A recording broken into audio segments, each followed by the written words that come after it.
네, 은혜로운 찬양으로 올포원 시작했습니다. 저는 이 시간에 장주희 아나운서 대신에 여러분과 함께할 신지혜 아나운서입니다. 음악 FM을 통해서 영화 음악을 좀 들으신 분들은 아마 저의 목소리를 기억하실 텐데요. 장주희 아나운서 일신상의 이유로 이번 주는 제가 여러분과 함께하도록 하겠습니다. 이스라엘 백성들이 애굽을 탈출하는 기록을 담은 출애굽기의 반 이상이 성막에 관한 내용으로 채워져 있습니다. 저도 준비하다가 그 얘기를 듣고 깜짝 놀랐는데요. 오늘 올포원에서는 그래서 예배 장소의 시작이라는 성막부터 교회까지를 다뤄보려고 합니다. 자, 여러분들 혹시 성막에 관심 좀 갖고 계신가요? 네, 어떠세요? 네. 사실 좀 관심이 있어서 이렇게 인터넷으로 이렇게 그림도 찾아보고 예, 특별히 성경 공부 시간에 목사님들 많이 알려주셔가지고 뭐 성막, 또 성소, 또 지성소 이렇게 들을 때는 참 야 이거 중요한 의미가 있구나라고 이제 생각이 드는데 사실 생활 속에 접점이 없으니까 또 사실 또 금방 까먹기도 합니다. 그렇죠. 네네. 네. 근데 생활 속에 접점이 없는 것도 문제인데요. 아이고 머리야. 예. 큐빗 하면 벌써 도망가고 싶지 않으세요? 예. 큐빗이 뭐죠? 뭐 이렇게 생각을 하실 텐데. 근데 여지없이 하나님께서 상세한 성막 치수를 줄줄줄줄줄 말씀을 하셔가지고 그때 안 태어난 게 너무 다행인 거 있죠. 너무 어려운 큐빅 네네. 단위. 네. 아니, 목사님들이 이 부분을 설명하실 때 그림까지 보여주시면서 설명해 주셨던 그 기억이 나거든요. 기억은 분명히 납니다. 뭐 문을 들어서면은 이게 있고 이게 있고 뭐 각 장소마다 가지는 의미도 굉장히 크다고 말씀해 주셨는데 문제는 제가 이 성막 얘기만 나오면 이 단기 기억 상실증 걸려버려가지고 지금 기억나는 게 별로 없거든요. 네. 어떡하죠? 저도 그렇게 기억나는 건 없는데 제일 이상한 건 성막이 곧 예수 그리스도시라 하고 끝나는 거예요. 아니 어떻게 눈에 보이는 출애굽 시대 성막이 신약 시대 예수님이실까? 좀 바로 와닿지가 않거든요, 목사님. 성막이 예수님이다. 뭐 그렇게 말하는 것보다는 성막이 가리키고 있는 많은 상징성들이 예수님을 가리키고 있다. 이렇게 생각하면 더 좋을 것 같아요. 자, 그 사람을 보려면 그 사람의 흔적을 보면 그 사람이 보이잖아요. 네. 그 성막을 자세히 보면 말씀하신 대로 성막이 상징하는 것이 예수님이시기 때문에 예수 그리스도가 보이는 것이죠. 제가 뭘 더 이상 말할 필요가 없겠어요. 끝에 앉으셔요. 앞에 두 목사님께서 너무 정확하게 말씀하셔서 저는 패스하겠습니다. 네, 네. 알듯 말듯한 성막부터 교회까지 우리와 함께 계시는 하나님께서는 과연 그 의미를 뭐라고 말씀하고 계신지 설교로 먼저 들어보겠습니다. 김윤희 목사님부터 먼저 설교를 부탁드려 볼까요? 박수로 맞아주시기 바랍니다.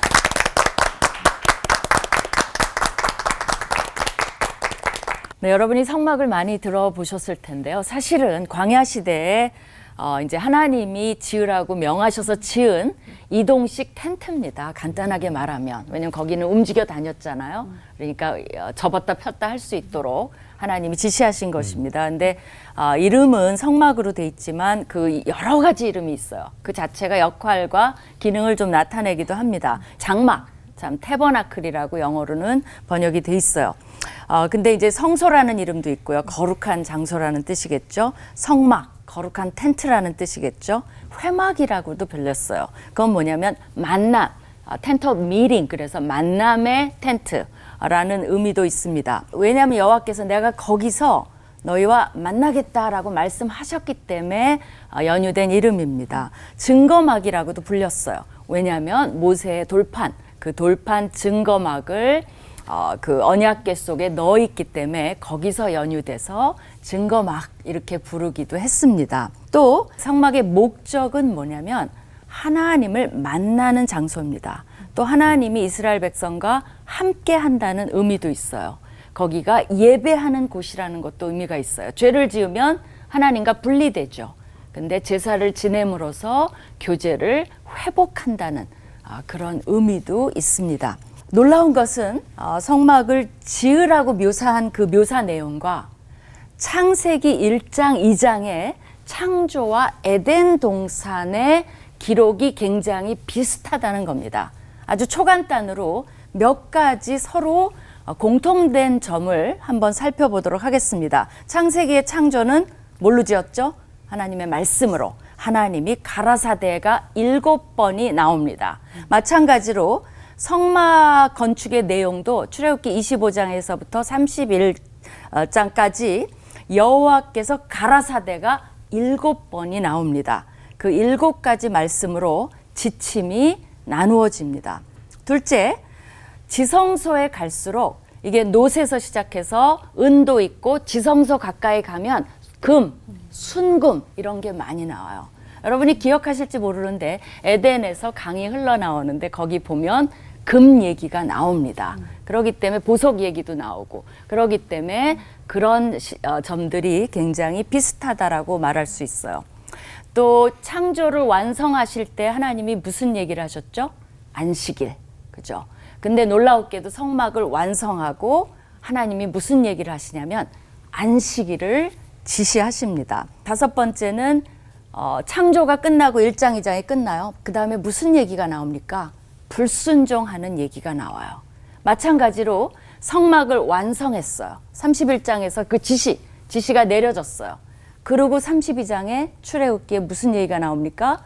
불순종, 금송아지 사건이 나옵니다. 그렇다면 이것은 뭐냐면 창조와 에덴과 성막을 연결시킵니다. 그렇기 때문에 성막은 일종의 아주 작은 에덴의 회복이라고 볼 수 있어요. 오리지널 창조 에덴의 회복을 하나님이 그리워한다라고도 볼 수 있어요. 그렇다면 성막은 에덴의 그림자입니다. 그러기에 계시록에 가면 또 뭐가 나오죠? 에덴의 회복이 또 나옵니다. 출애굽기에서 하나님이 이제 성소를 짓되 내가 네게 보이는 모양대로 지어라. 그걸 가르쳐줘요. 영어로는 패턴이라고 돼 있어요. 내가 패턴을 보여줄 테니까 그대로 지어라라고 얘기를 합니다. 근데 이 모양이라는 히브리어 단어가 어디서 많이 나오냐면 신명기 4장에 어떤 형상이든지 우상을 만들지 말라고 하면서 남자 형상, 여자 형상, 짐승 형상, 새 형상, 곤충 형상, 물고기 형상 등 형상으로 만들지 말라라는 그 단어와 동일해요. 뭘 얘기합니까? 하나님을 섬기라는 것이고 우상을 섬기지 말라는 겁니다. 그러면 교회랑은 어떤 연관이 있냐? 우리가 이제 모형론적으로 봐야 됩니다. 그러니까 예수님, 신약이 구약을 이해하는 방식이에요. 예를 들면 대제사장은 예수님의 이제 그 그림자고 예수님이 실제죠. 대제사장이신 예수님. 또 휘장은 예수님의 육체라고 가르쳐 줍니다. 교회와의 연결성을 조금 더 찾아보면요. 성막은 예수님의 그림자예요. 근데 교회는 예수님의 구원 사역을 선포하는 도구 역할을 합니다. 또 성막 자체가 예수님을 예표하고 있다면 교회는 그리스도의 몸인 교회로서 예수님의 복음과 재림을 선포합니다. 교회는 신앙 고백 위에 세워져 있어요.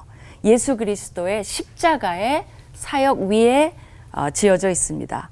제사장들은 성막 사역을 돕지만 목회자들은 성도들을 목양하고 키우는 데 중점이 있습니다. 또 성막은 백성 중에 거하는 하나님의 처소인데 교회는 어떻습니까? 머리 대신 예수님과 그 몸을 이루는 성도로 이루어져 있습니다. 비슷하지만 완전히 다른 거죠. 그 차이를 만드는 분이 누구십니까? 예수 그리스도십니다. 마지막으로 우리가 기억해야 될 것이 있어요. 고린도전서 6장 19절에 너희 몸은 너희가 하나님께로 받은 바 너희 가운데 계신, 이게 이제 두려운 거죠. 성령의 전인 줄을 알지 못하느냐. 너희는 너희 것이 아니라. 그래서 우리 몸으로 영광을 돌리라는 것입니다. 그렇기 때문에 그러니까 성막을 배우는 이유는 그것을 통해서 우리가 하나님께 더욱더 영광을 돌리기 위해서입니다. 같이 기도하시겠습니다. 하나님 감사합니다. 그 예수님을 선포해야 되는 우리 자신이 성막이고 성전임을 기억하게 하여 주시옵소서. 예수님 이름으로 기도합니다. 아멘. 아멘. 여러분 혹시 성막에 들어가 보신 적 있으세요? 성막에서 많은 사람들이 아주 무서워하는 곳이 있습니다. 어딜까요? 번제단입니다. 왜냐하면 그 번제단에는 자기 죄를 대신해서 가져온 제물이 죽어가는 것이기 때문이에요. 그 번제단에 소, 양, 염소, 비둘기를 올려서 안수하고 대신 불로 태워 죽입니다. 그러면 그 번제단 위에 올라갈 짐승을 죽이는 순간 나의 죄를 그 짐승에게 안수하기 때문에 그것을 보면서 죄의 끔찍성, 죄에 대한 두려움을 갖게 되는 것이죠. 하나님께 예배하는 장소가 처음에는 성막이었죠. 그리고 시대가 지나면서 솔로몬의 성전으로 바뀌고요. 그리고 오늘날에는 우리는 교회에서 하나님께 예배를 드리고 있습니다. 우리가 아는 성막과 교회에는 공통점과 차이점이 있죠. 공통점은 하나님의 임재가 있다라는 것이에요. 하나님께 예배하는 곳이라는 거예요. 근데 차이점은요, 한 가지만 딱 말하면 구약 시대 성막에서는 예배를 피 흘리는 것인데 짐승의 피 흘림을 통해서 속죄함을 받았다라면 오늘 우리는 교회에서 예수 그리스도의 십자가의 보혈에 의지해서 예수님의 피 흘림을 통해서 속죄함을 받고 있는 것이 차이죠. 원래 이 성막은 시내산에서 모세가 하나님의 명령을 따라서 그대로 지었습니다. 인간이 지었지만 하나님의 영광을 나타내시고 하나님의 임재하셨던 곳이죠. 왜요? 하나님이 지정하셨기 때문에, 명령하셨기 때문이죠. 구약의 성막을 그래서 자세히 보면 교회의 주인이신, 성막의 주인이신 예수님이 보입니다. 이 성막을 들어가면 처음 만나는데요, 뜰문이 보입니다. 이 뜰문은 양의 문이 되시는 예수 그리스도를 상징하죠. 그리고 그 다음에 나타나는 것이 번제단이에요. 이 번제단은 대제사장이면서 우리를 위한 대속 제물이 되시는 예수 그리스도를 상징합니다. 그리고 더 들어가면 그 다음에 물두멍이 나타납니다. 이 물두멍은 생명수가 되시는 예수 그리스도를 상징하죠. 그리고 이제 성소 안으로 들어가면요, 진설병이 나타납니다. 이 진설병은 생명의 떡이신 예수 그리스도를 상징합니다. 그리고 등대가 보여요. 등대는 뭐예요? 빛이신 예수 그리스도를 상징하죠. 그리고 한쪽에 분향단이 또 있습니다. 이 분향단은 우리의 중보 기도자가 되시는 예수 그리스도를 상징합니다. 그리고 마침내 이제 휘장을 넘어서서 지성소로 들어가게 되면 거기에 법궤가 있습니다. 이 법궤는 말씀이 되시는 예수 그리스도를 상징합니다. 결국 성막이 가르치고 있는 것도 예수 그리스도고 오늘날 교회가 끊임없이 가르치고 있어야 될 것도 예수 그리스도예요. 그러니까 예수 그리스도가 보이지 않는 교회는 교회라고 볼 수 없습니다. 그냥 건물일 뿐이에요. 교회에는 예수님이 주인이시고 주가 되시고 주관자가 되시는 이 선명성이 있어야 합니다. 교회의 모든 것은 예수 그리스도를 가르치고 있어야 하는 것이죠. 안타깝게도 오늘날 교회 안에서 예수님이 보이지 않고 사람이 보이게 되는 경우가 많아지고 있어요. 교회는 반드시 예수님이 보여야지 건강한 곳입니다. 교회의 주인은 오직 예수 그리스도입니다. 여러분 한 분 한 분이 예수 그리스도를 온전히 바라볼 때 신앙이 건강해지고 신앙이 바른 방향으로 갈 수 있는 것입니다. 그래서 여러분, 우리가 있는 교회 안에서 예수님의 이야기가 있는가? 예수 그리스도의 보혈이 우리 안에 여전히 가장 중요시되고 있는가? 예수 그리스도의 십자가가 교회 안에 가장 중심부에 우뚝 그 마음의 중심부에 새겨져 있는가? 이것을 우리는 보아야 하는 것입니다. 왜냐하면 예수 그리스도가 보이지 않으면 그 모든 것은 허상입니다. 그렇기 때문에 모든 한 분 한 분의 신앙과 삶의 중심부에 예수 그리스도가 있었으면 좋겠습니다. 왜요?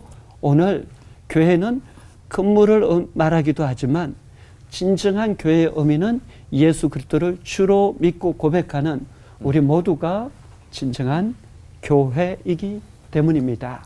기도하겠습니다.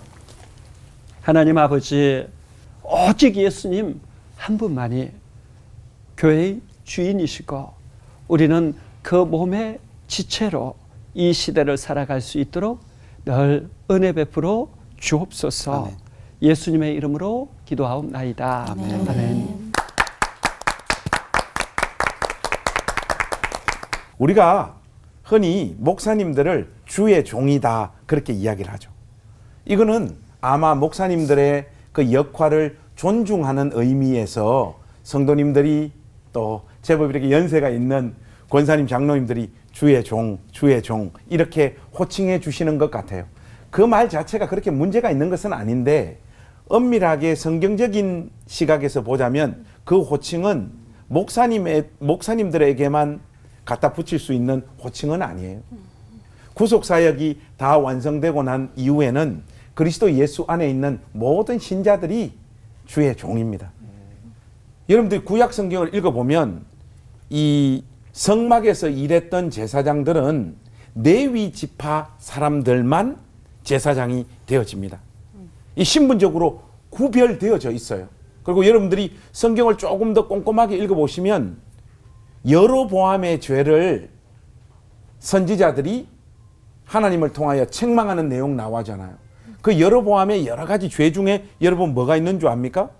보통 사람들을 제사장 직분을 허락해가지고 세운 것, 그걸 가지고 하나님께서 무섭도록 책망하는 내용이 나와요. 그러니까 아무나 제사장이 될 수 있는 게 아니에요.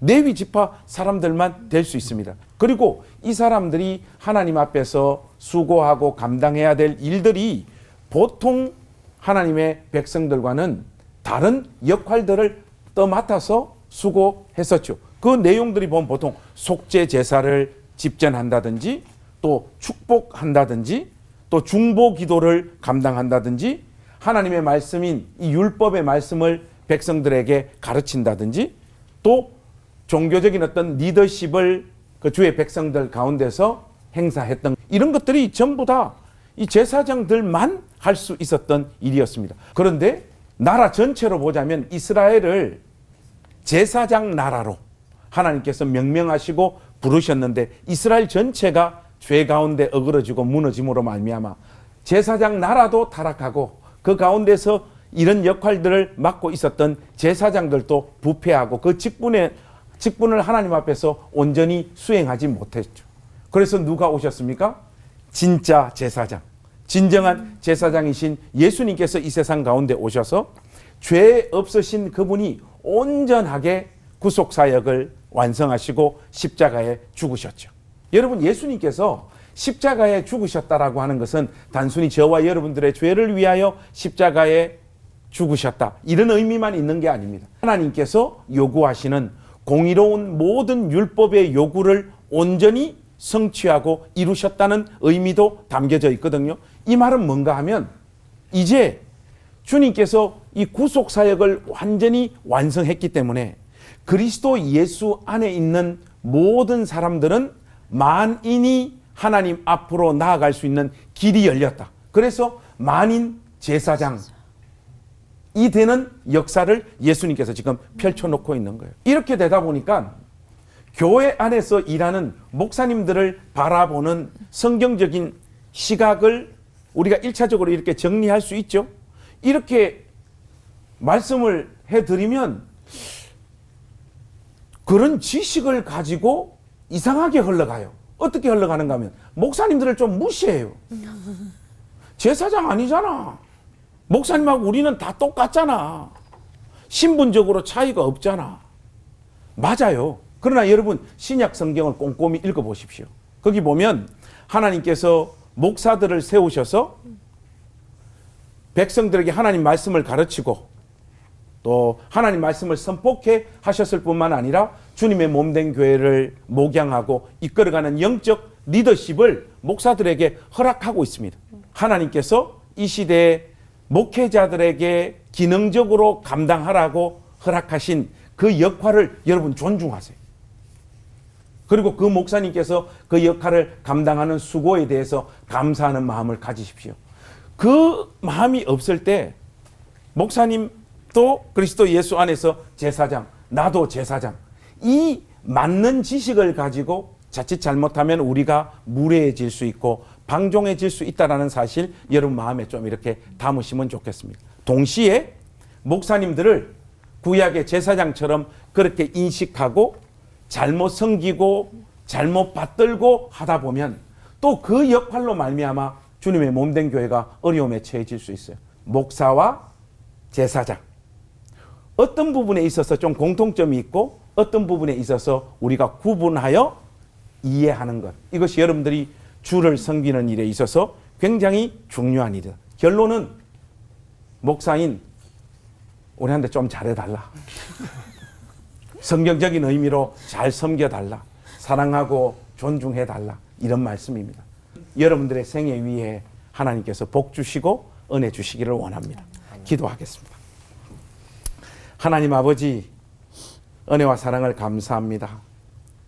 우리가 신앙생활하는 우리 교회에 목사님들을 허락해 주신 것 감사합니다. 또 목사님들 위해서 마음을 다하여 기도하며 섬기는 자리에 우리가 설 수 있도록 은혜를 베풀어 주시옵소서. 그리하여 그 목사님들의 사역을 통하여 주님의 몸된 교회가 더욱더 든든히 세워져 가고 하나님의 영광을 온전히 드러내는 이 시대의 교회가 될 수 있도록 은혜 베풀어 주옵소서. 아멘. 예수님의 이름으로 기도하옵나이다. 아멘.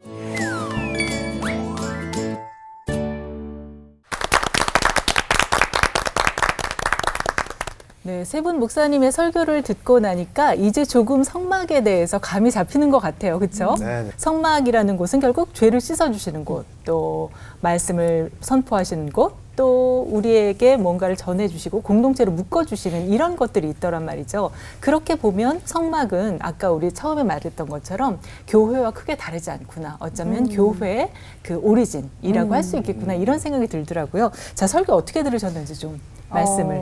성막과 교회를 비교해서 한눈에 보는 느낌을 받았어요. 예, 저는 그렇게 잘 들었습니다. 네. 그런데 목사님도 저희도 같은 제사장이라는 개념이 내가 감히 조금 부담스럽기도 하더라고요. 저는요, 그 성막 그 설교를 들으면서 과연 언제 교회로 바뀐 걸까? 그런 궁금증도 자연스럽게 좀 생기더라고요. 네, 그래서 하나씩 한번 짚어주시는 시간이 있으면 어떨까 싶은데요.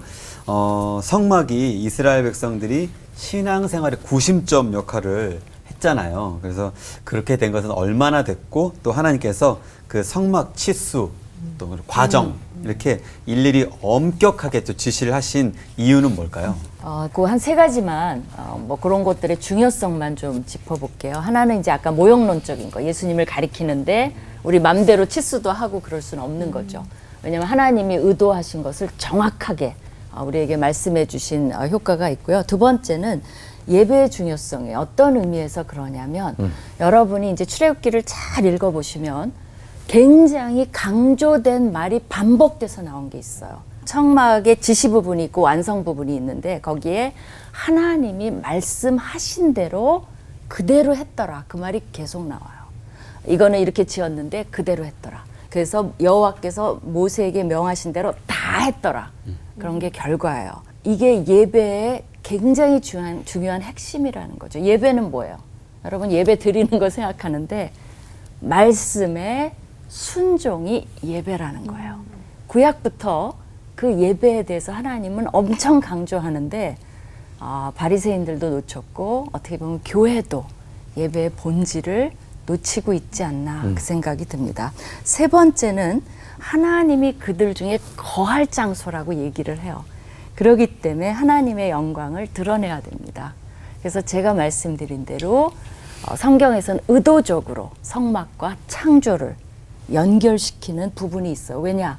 창조는 로마서에서 뭐라 그랬어요? 하나님의 영광을 드러낸다 그랬죠. 만물 속에 그분이 분명히 보여진다 그랬죠. 하나님께서 이제 성막이 완성되니까 영광을 드러내세요. 영광이 충만하게 돼요. 그래서 같은 의미로 창조도 영광을 드러내고 성막도 영광을 드러내는 그런 효과가 있습니다. 그러기 때문에 그 치수, 재료 이런 것들은 굉장히 중요한 예배, 그것에 순종하는 예배의 상징성이 있습니다. 그 성막 시대가 지나고 다시 성전으로 이동하죠. 근데 성전에서 다시 회당으로 가거든요.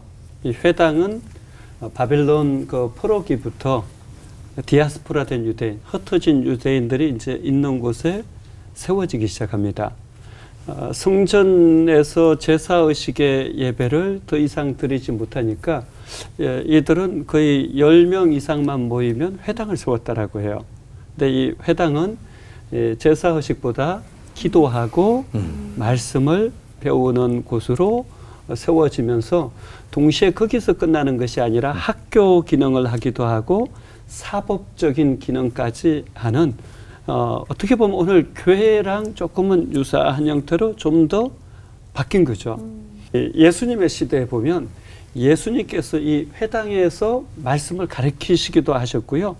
또 천국 복음을 전파하기도 하셨고 또 병든 사람들을 고치기도 하셨어요. 그러니까 회당장 야이로의 딸 그 치유 사건 이런 게 이제 회당하고 관련되고요. 그러니까 예수님의 시대에서 이제 사도들의 시대로 넘어가면서 주로 이 사도들이 그 회당을 거점으로 해가지고 예수님의 복음을 많이 계속 전파했습니다. 그리고 로마 제국 식민지 하에 곳곳에 회당이 있었기 때문에 이 회당을 통해서 복음을 계속 전파했는데 문제는 이제 어느 순간이 되면서 이 회당에서 기독교에 대해서 박해가 시작됐죠.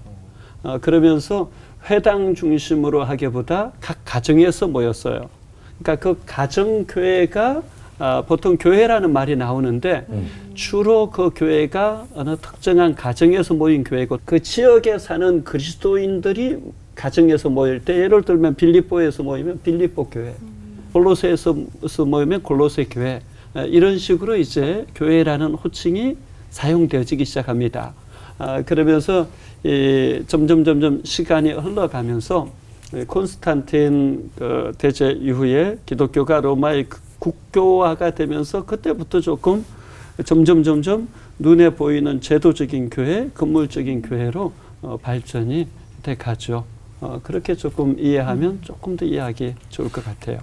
저는 이 질문과 관련해서 김윤희 교수님께서 설교해 주셨던 내용하고 금방 말씀해 주셨던 어떤 이야기를 들으면서 어떤 인사이트가 하나 저 마음 가운데 좀 정리가 되어졌어요. 그 치수와 재료를 하나님께서 지시한 대로 딱 시킨 대로 그대로 성막을 지어라라고 하는 이 부분이 그 의미는 교수님께서 충분히 잘 설명을 해 주신 것 같고 저는 이 부분과 관련해서 좀 포괄적인 내용들을 우리가 하나 좀 정리를 해야 될 것 같아요. 그 사무엘하 6장에 보면 우사가 하나님의 언약궤를 세술에 담아서 이동하는데 소들이 띠므로 아마 언약궤가 좀 흔들려서 아마 땅에 떨어지려고 했던 것 같아요. 그때 당연히 좋은 중심으로 언약궤 땅에 떨어지지 말라고 손바닥가 잡은 거 아니겠습니까? 그런데 하나님이 우사를 쳐서 죽입니다. 제가 신구약 성경을 그래도 꽤 읽은 사람이에요. 성경에 등장하는 사람 중에 제일 억울하게 죽은 사람 한 명 꼽아보라 하면 우사. 왜 죽이냐 말이에요. 이해를 할 수가 없었어요. 근데 이미 하나님께서는 모세를 통해서 성물 만지면 죽는다라고 말씀하셨고 언약궤 옮길 때는 세술에 담아서 옮기면 안 되고 언약궤 고리에 4개 고리에 막대기 꽂아서 레위 지파 사람 특히 고아 자손들이 어깨에 메어서 옮기라고 이미 하나님께서 가르쳐 주셨단 말이죠. 그런데 우사는 다른 말로 표현하자면 자기 식대로 하나님을 향한 신앙 또 사랑을 표현하다가 죽은 거예요.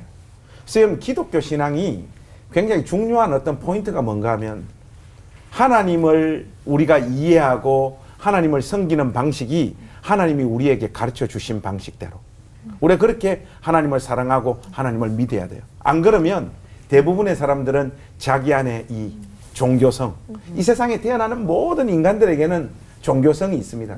그 종교성을 가장 중요한 출발점으로, 신앙의 출발점으로 가져요. 그리고 여기서 발생되어지는 어떤 소원, 갈망, 욕망을 신의 능력을 동원해서 성취하고 이루는 걸 기독교 신앙으로 이해해 버릴 가능성이 굉장히 많습니다. 그런 차원에서 이 성막의 치수와 재료를 하나님께서 가르쳐 주신 대로 성막을 지어라라고 하는 이 부분은 이런 차원에서 굉장히 중요한 부분이다. 그런 말씀 좀 드리고 싶습니다. 결국 용서받지 못할 죄인이 지금 교회에 나와서 예배를 드리고 기도할 수 있고 또 공동체를 누릴 수 있는 것이 바로 성막부터 시작돼서 지금까지는 교회의 어떤 그 역사고 본질이구나는 생각을 갖게 됩니다. 그래서 나름 결심을 하게 되는 게 있어요. 아까도 말씀해 주셨지만 교회에 가서 예배를 드린다는 게 그냥 쉽게 아무렇게나 생각해서는 안 되겠구나. 우리가 말씀을 읽을 때도 설교를 들을 때도 기도를 할 때도 예배를 드리는 그 마음 가운데 내가 그 마음의 중심이 어디를 향해 있는지 한번 생각을 하면서 조금은 더 경건해져야 하지 않을까 이런 생각을 하게 되더라고요. 자, 이렇게 중요한 교회 여러분들 어떻게 여기고 있나요?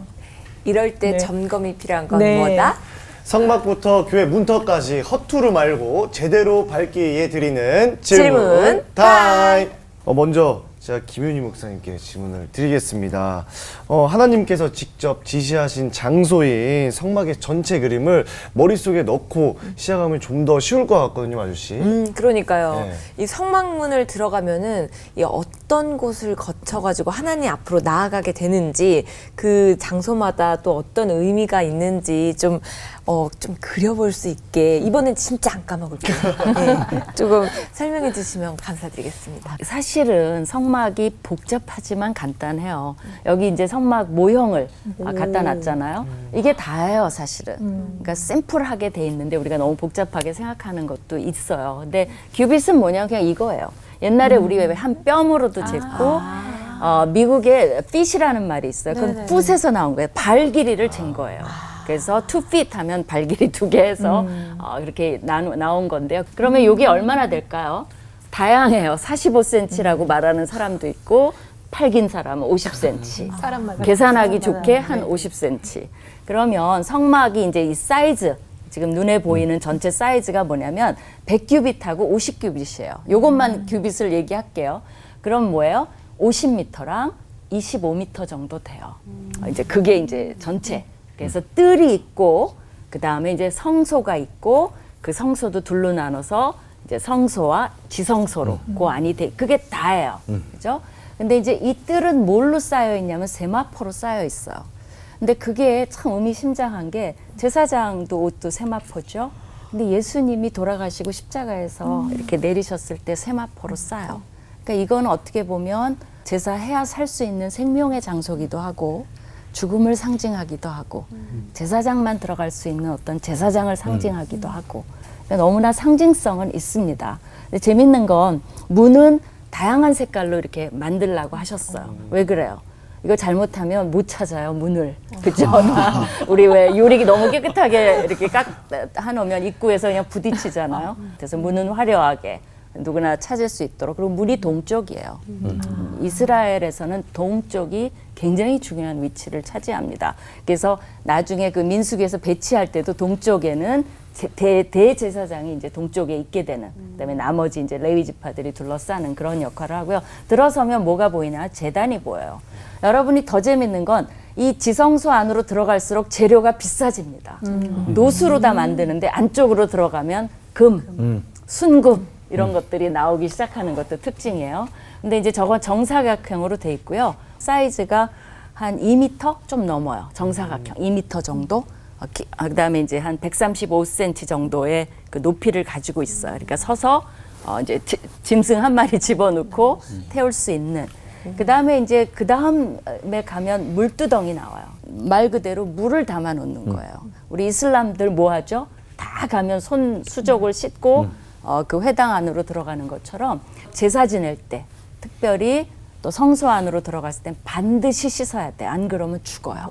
네. 근데 이제 물두덩을 뭘로 만들었냐고 이제 그 재료가 나오냐면요. 성막에서 수종드는 여인들이 있는데 그 여인들이 가져온 거울로 만듭니다. 놋거울. 그래서 제가 혼자 상상을 해봤어요. 거울 없는 여인들이 된 거죠.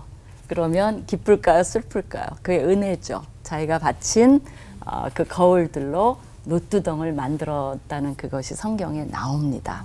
그리고 이제 이 성소 문 이제 커튼이 있는 거죠. 커튼도 굉장히 화려하게 돼 있어요. 같아요. 저 회막문하고. 그래서 이제 들어가는데 그 위에 4개의 천들이 쌓여 있습니다. 첫 번째 천은 맨 밑에 처음 까는 천은 굉장히 화려해요. 그리고 거기에 천사들이 수놓아져 있어요. 굉장히 화려한 천들로 돼 있어요. 그 위에 뭘로 했냐면 이제 염소털이에요. 염소털로 코트 만드는 거 봤어요? 뻣뻣하죠, 사실은. 그 다음에 이제 그 위에 이제 수양을 빨간색으로 물들인 거. 그 다음에 이제 맨 위가 해달 가죽인데 이거는 좀 의견이 분분해요. 왜냐하면 그때 산소통도 없고 어디 바다에 들어가서 해달을 잡아올 수가 없기 때문에 킹 제임스 버전에는 오소리로 돼 있어요. 그래서 이제 오소리가 아닌가 이렇게 돼 있어요. 그러니까 들에서 많이 봤던 거고요. 성소에 들어가요. 그럼 뭐가 있냐면 이제 그 남쪽에 보면 등대가 있어요. 그래서 등대에 대한 자세한 설명이 나와 있고요. 이제 맞은편에 상이 있는데 그 위에 진설병이 있는 거죠. 그래서 떡을 6개 이렇게 포개서 그럼 뭘 나타내요? 이스라엘 백성을 12지파를 6덩 그다음에 6개의 떡 이렇게 이제 나오라 그래서 이스라엘 백성을 이제 상징하는 거죠. 그리고 이거는 일주일마다 그 안식일에 이 진설병은 갈도록 돼 있어요. 새 것으로. 그리고 이 불은 아침 저녁으로 매번 안 꺼지게 항상 켜놔야 되도록 그렇게 해놨어요. 그리고 이제 그 등대와 상을 지나서 가면 분향단이 나옵니다. 이것도 정사각형으로 돼 있어요. 이제 거기 향을 피워갖고 1년에 한 번 들어갈 때는 향이 다 이제 지성소를 덮을 수 있도록 한 거죠. 그러고는 휘장이 나오는 거예요. 휘장은 다른 것과 다르게 거기에 그룹들까지 수놓아 있어요. 그러니까 정말 천국으로 들어가는 그런 느낌이죠. 그래서 휘장이 찢어진 게 바로 예수님의 몸이고 이제 돌아가실 때 일어난 거죠. 그래서 이제 지성소는 들어가면 죽죠. 근데 이제 들어가면 거기에 언약궤가 있어요. 그리고 그 안에 증거판, 모세가 이제 십계명이 든 돌판, 그것을 그 안에 보관을 했어요. 그리고 이제 뚜껑을 뒀는데 뚜껑은 순정금으로 합니다. 다른 것들은 조각목, 그게 뭐냐면요, 시띠나무예요. 그 광야에 가면 시띠나무가 천지예요. 그러니까 쉽게 이들이 광야에 있었잖아요. 구할 수 있는 것으로 조각목에다가 이제 금으로 입히는데 그 언약궤 뚜껑은 순금으로 합니다. 그리고 이제 그룹들 두 형상을 이렇게 서로 마주보게 해서 날개로 이렇게 가리도록 하고 하나님이 거기 사이에서 말씀하시겠다라고 얘기해서 그 이름을 그 뚜껑 이름을 속죄소라고 그렇게 부릅니다. 어떻게 보면 그게 다예요, 그죠? 그러면서 이제 신약에서는 이제 제사도 그렇고, 그죠? 그다음에 이제 휘장도 그렇고, 세마포도 그렇고, 이제 계속적으로 예수님을 상징하는 것들을 신약에서 말씀을 해주고 있어요. 이제 그것만이 적법한 성경적인 상징성이라고 말할 수 있습니다. 그런데 이 성막을 하나님께서 그냥 그대로 두셨다면은 우리가 지금처럼 죄짓고 살았을까? 우리 모두가 좀 만인 제사장이라는 그 이름이 조금 부끄러워지거든요. 맞습니다. 그래서 그 부끄러움을 좀 안고 우리 김관성 목사님께 질문 한번 드려보겠습니다. 네. 모두가 제사장이라면 네. 이 시대 목사님들에게 네. 하나님이 주시는 부르심은 뭐고 성도의 사명은 어떻게 뭐라고 이해해야 될지 좀 궁금합니다. 목사님들에게 맡겨진 가장 고유한 기능적인 역할은 하나님 말씀을 제대로 공부하고 제대로 이해해서 하나님 말씀을 바르게 가르치고 전하는 거라고 생각합니다. 그 부분이 목회자가 가지고 있는 가장 중요한 역할이에요. 그리고 또 하나는 영적으로 어쨌든 교인들을 잘 목양하고 잘 이렇게 돌보는 이런 역할들이 목사에게 있는 거죠. 그러면 성도들의 역할은 뭐냐? 저는 베레아 교회 가족들이 보여줬던 모습이라고 봐요. 내용들을 보면 사도행전에 사도 바울이 전한 말씀이 진짜 하나님 말씀인가 아닌가 하여 날마다 성경을 상고하더라. 성도들에게 맡겨진 우리 시대의 가장 중요한 어떤 역할들은 강단에서 선포되어지는 저 말씀이 진짜 신구약 성경에 있는 하나님 말씀을 바르게 선포하는 내용인지 아닌지를 분별하는 능력을 가지는 것. 이게 굉장히 중요하다고 봐요. 우리 목사님들이 들으시면 좀 섭섭할지 몰라도 무조건 아멘 하면 안 됩니다. 하나님 말씀이 강단에서 왜곡되어지고 잘못 전해지는 경우들이 많고 또 특정한 목적을 위해서 하나님 말씀이 이렇게 이용되어지는 경우도 많습니다. 성도들이 영적으로 깨어서 무엇보다도 평상시에 부지런히 하나님 말씀을 공부하고 읽고 또 읽어서 진짜 하나님 말씀이 우리 목사님들 통해서 우리 가운데 선포되어지는구나. 그때 그것을 향하여 아멘으로 화답하고 그 말씀 붙잡고 천성에 이르는 그날까지 말씀 안에서 사는 것. 그게 우리 시대의 성도들에게 주어진 가장 중요한 역할이지 않겠는가. 그런 차원에서 목사님과 성도들의 어떤 구별점, 차이점을 좀 말씀드리고 싶네요. 아멘. 네. 이번에 꼭 아멘 해야 될 것 같네요. 그러니까요. 그래서 그 다음에 제가 성경 읽다 보면 예배 장소에 대한 언급이 꽤 나오더라고요. 레위기에는 나의 성소를 공경하라. 그리고 신명기에도 하나님의 택하신 처소에서 제사를 드리라. 라고 하는데 요즘에는 코로나 시대로 인해서 좀 많이 바뀌었잖아요. 그렇죠. 아무래도 비대면 예배를 많이 드리다 보니까 꼭 교회를 나가야 하나? 괜찮은 것 같은데? 라는 생각이 솔직히 들더라고요. 그래서 이런 질문이 솔직히 생겨요. 꼭 교회가 필요할까? 이상감 목사님 질문을 드려봅니다. 사실 하나님께서 우리에게 교회 공동체를 허락하신 이유를 깊이 한번 좀 생각해 볼 필요가 있어요.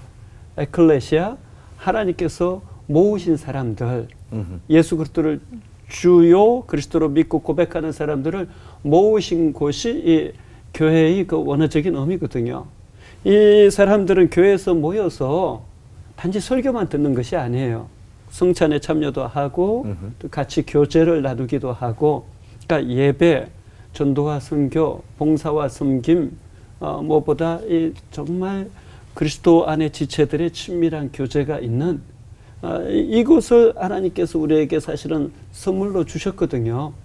그런데 지금은 어떻게 보면 관객의 입장에서만 계속 머물기 때문에 성도들이 점점 신앙이 뚝뚝뚝뚝 떨어진다라고 좀 심하게 표현하면 할 수 있어요. 그래서 이 시대에 많은 그리스도인들이 팬데믹 이렇게 3년 차로 들어가면서 너무 힘들어하는데 저는 단순하게 이렇게 말하고 싶어요.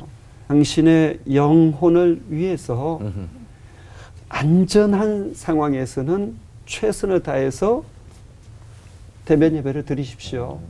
그러나 대면 예배를 드릴 수 없다라면 예배자의 중심을 잃지 말고 하나님의 임재를 경험할 정도로 예배자의 중심부를 가지고 비대면 예배에 참여하세요.